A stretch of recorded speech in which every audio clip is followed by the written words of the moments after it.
दोस्तों, दिव्या भारती 90 के दशक की वो हीरोइन रही है जिनकी तस्वीर लोग अगर आज भी देख लेते हैं तो उनका दिल एक बार तो जरूर धड़क जाता है। मगर दोस्तों, क्या हुआ था उस रात दिव्या भारती के साथ, जो इतनी खूबसूरत और कामयाब हीरोइन को मात्र 23 वर्ष की आयु में ही इस दुनिया को छोड़कर जाना पड़ा। आज हम आपको उस घटना की पूरी सच्चाई बताने वाले हैं, लेकिन वीडियो शुरू करने से पहले अगर आपने अभी तक हमारे चैनल को सब्सक्राइब नहीं किया है तो सबसे पहले चैनल को सब्सक्राइब कर दें और साथ ही बेल आइकन को भी दबा दें ताकि हमारी वीडियोस को आप सबसे पहले देख सकें। तो चलिए शुरू करते हैं। दोस्तों, दिव्या भारती का जन्म मुंबई में ओम प्रकाश भारती के घर पर हुआ था, जो कि एक बीमा अधिकारी थे। दिव्या भारती की माता का नाम मीता भारती था। दिव्या भारती अपने पिता की पहली शादी से हुई संतान थी। दिव्या भारती का एक छोटा भाई और एक बहन भी है। दिव्या भारती काफी चुलबुले स्वभाव की थी, जिस कारण दिव्या को सभी गुड़िया कहकर बुलाते थे। सभी दिव्या को उनके चुलबुले स्वभाव के कारण काफी पसंद करते थे। दिव्या पढ़ाई में ज्यादा अच्छी नहीं थी, इसलिए दिव्या ने फिल्मों की तरफ अपना रुख किया। दिव्या ने अपने फिल्मी करियर की शुरुआत मात्र 14 वर्ष की आयु में ही कर दी थी, मगर दिव्या को कुछ ज्यादा सफलता नहीं मिली क्योंकि वह सिर्फ पढ़ाई से बचने के लिए ही फिल्मी जगत में आई। दिव्या ने कई फिल्में साइन की, मगर फिल्म की शुरुआत से पहले ही दिव्या को फिल्मों से निकाल दिया जाता था। फिर 16 वर्ष की आयु में दिव्या को एक तेलुगु फिल्म मोगली राज मिली, जिसकी सफलता के बाद 1990 में दिव्या भारती बॉलीवुड में आई, मगर बॉलीवुड में भी उनको कुछ ज्यादा अच्छी फिल्में नहीं मिली। मगर एक फिल्म विश्वात्मा, जिसमें उनका एक गाना जिसके कारण लोग उन्हें आज भी याद करते हैं, जी हाँ, सात समंदर पार, ये वही गाना था जिसने दिव्या भारती को एक अलग ही पहचान दे डाली। दिव्या भारती ने इस गाने के बाद कई हिट फिल्मों में काम किया। 1992 में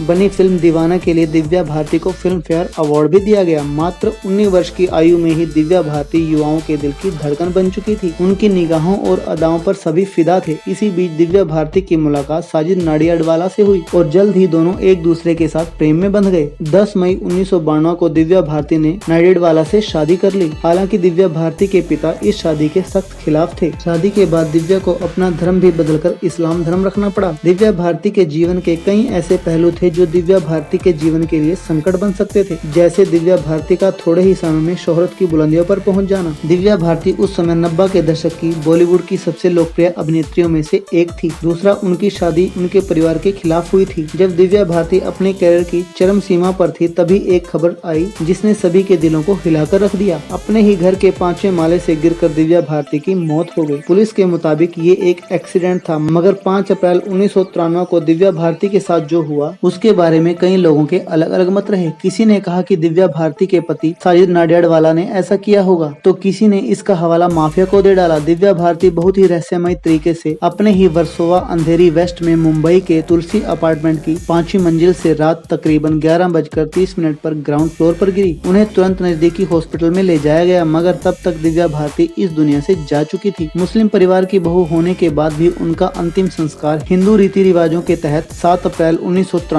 को उनके पति साजिद नाडियाडवाला ने किया। मगर आज भी दिव्या भारती की मौत का ये रहस्य ही बना हुआ है। दिव्या भारती के रूप में बॉलीवुड ने एक बहुत ही कीमती चीज खोई थी। दोस्तों, क्या आपको दिव्या भारती को देखकर कुछ होता है? तो कमेंट में जरूर लिखें। और अगर आप भी दिव्या भारती को पसंद करते थे तो वीडियो को लाइक और शेयर जरूर कर दें और साथ ही हमारे चैनल को भी सब्सक्राइब कर दें। धन्यवाद।